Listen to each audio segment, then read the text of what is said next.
This section we're going to talk about transaction analysis.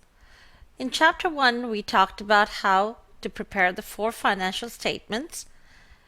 Transaction analysis talks about how the numbers got to a financial statements.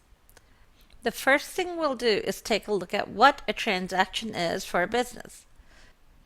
For a business, transactions are events that have a measurable financial impact on the business. So for it to be a transaction, it has to have financial impact on the business, plus it has to be measured. So you should be able to quantify it. Transactions have two sides. There's a giving part and a receiving part. You can think of it as a giving part and a receiving part, but you have to know that each transaction has two sides in accounting and that we record both sides of the transaction in our books of accounts. Here are 2 examples of transactions. The first transaction is that a company sells product to a customer and receives cash. There are 2 sides to the transaction. Let's take a look at what the 2 sides are. The first side is that we are giving the product to a customer. So that's the giving part. And then in return, we receive cash from the customer. So 2 sides. So we are going to record the sale of the product and the receipt of cash. The second example says a company pays cash for advertising.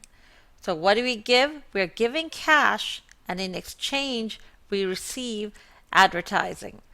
And we're going to record both sides of this transaction. Next, we're going to take a look at a series of events, and we are going to identify whether each of these events is a transaction or not for the company. The company we're looking at is Jurassic Inc.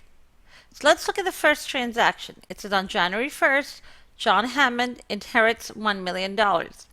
Is this a transaction or not for Jurassic Inc.? John Hammond is a person. It doesn't say anything about the business here, so we're going to say this is not a transaction for the business. It is a transaction of John Hammond, but not for the business.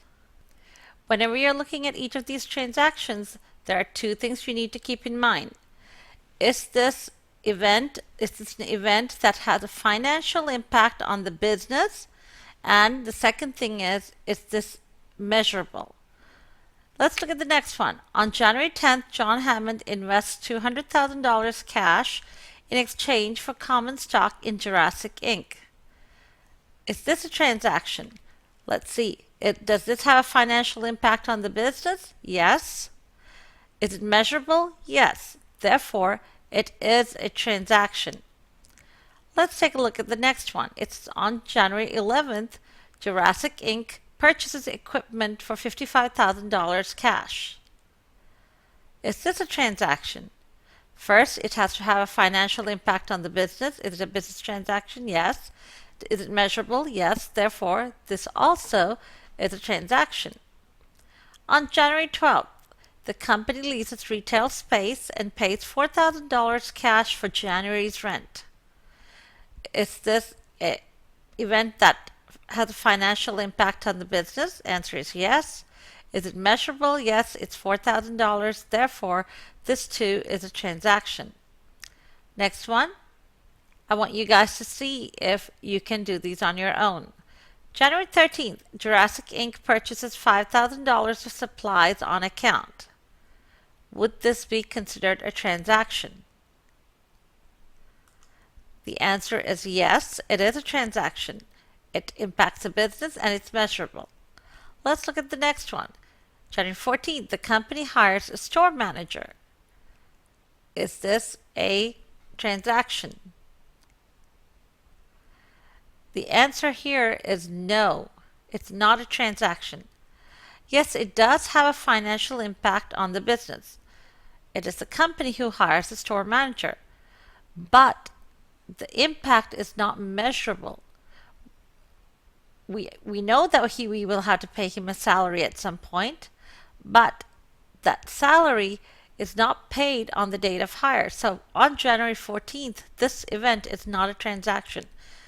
The day that it will become a transaction is when we end up paying the store manager at the end of the month. So the event on January 14th is not a transaction. January 16th, the company opens a retail store. Is this a transaction? By now, you should know that this is not a transaction. It's just an event. We will not record this in our books of account. Next, on January 17th, between January 17th and 30th, the company earns $20,000 in revenues. Half of the revenues are cash. Is this a transaction? You should have guessed by now that this is a transaction. It has financial impact on the business and it is measurable. How about the next one? January 17th to 30th, the company pays cash for salaries of $6,000 and utilities of $2,000. Again, yes, this is a transaction. It has a financial impact on the business and it is measurable. Now that we've identified all the transactions, our next step is to analyze the transactions, and that's what we will talk about in the next section.